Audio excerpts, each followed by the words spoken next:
What's up, everyone? It's Simon, and we're back with another video. This one was a special request.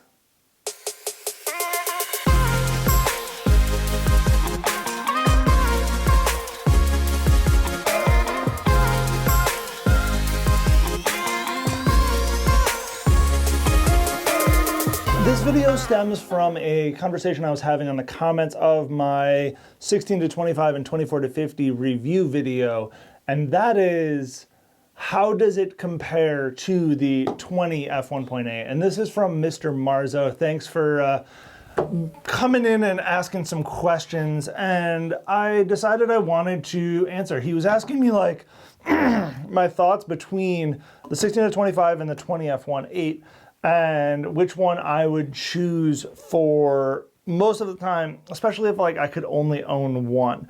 And really, it's one of those situations where it kind of depends. I wanted to do a video where I'm more so talking about the physical size, because I know they're both very capable lenses. Clearly, they're both sitting here. This is the 16-25 f2.8G. It is a super handy zoom lens, and we're just gonna talk about the actual physical size of them. So this is with a lens cap on, just under 4.5 inches long, and it is about 2 3/4 to just under 3 inches wide, essentially. And obviously it's round. And then we have the 20 f1.8, which is 4 inches long and act like a solid 2 3/4 inches wide. And I don't know off the top of my head what that is in millimeters or centimeters, but again, very comparable in size. And you can kind of tell from looking at them here, like they're pretty similar in size. Obviously, the 20 f1.8 is going to be a faster speed lens than f2.8 as far as aperture, but the zoom might be what's helpful.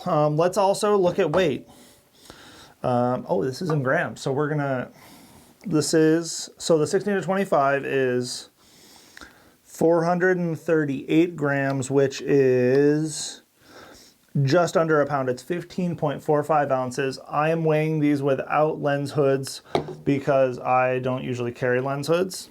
And then the 20 f1.8 is 14.1 ounces or 399 grams. So again, similar in weight, like literally 1 ounce difference between the two of these.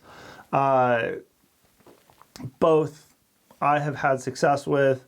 What might make you choose one over the other? And that's the real question of it.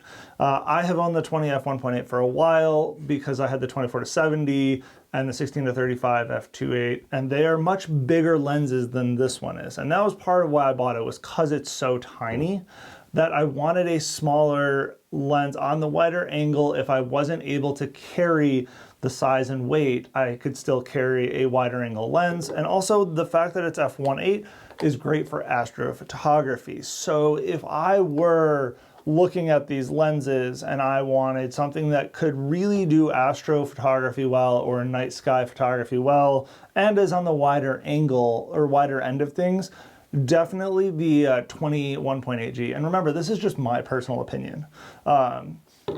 If you are someone who is not doing things that are quite as like nighttime focused, where you have full control over your frame, that you have time to set up, all of that, you may want to have the flexibility of the zoom lens, which is one of the things that I love. I am very much a zoom guy. Most of my lenses are zooms. I have literally 2 prime lenses, the 20 f1.8 and the 90 macro. And obviously they are 2 very specific things for a reason, but everything else I own is zooms. And the 16-25 would give you a little more flexibility if you needed a fast lens that is also capable of having a little bit of variety. You can use a APS-C mode with the 20 to get a 35mm-ish frame, but there's something about being able to just like go out to 16 and get that little bit of extra width, or go into 24, 25 and get that little bit of like change of frame without having to lose data going into APS-C mode. That's kind of the big ones on it. I mean, there's really not much else to say on these two lenses when it comes to the physical size of things. 9 times out of 10, I will probably gravitate towards the 16-25, but I know if I'm going to go do some astrophotography or something along those lines, the 20 prime is coming with me.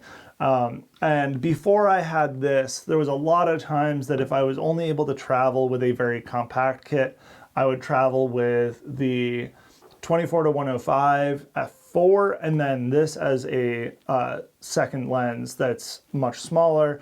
So I would have the 20 f1.8 prime and the 24-105. They complement each other very well, and they all fit into a singular cube, like the small cube from Shimoda Designs, and I could pretty much put that wherever. I could put that in a bag with a lot of other stuff that isn't cameras, etc., etc. So very, very capable combination that gets a lot of things done. But that was before this lens was released and I finally got it in my hands, and yeah. So yeah. If you guys have any other questions about these lenses, or if you have a specific situation you're curious about, leave a comment down below. If you guys have any other questions, reach out on Instagram at Simon Eisenbach. Have a great week. See you guys next time.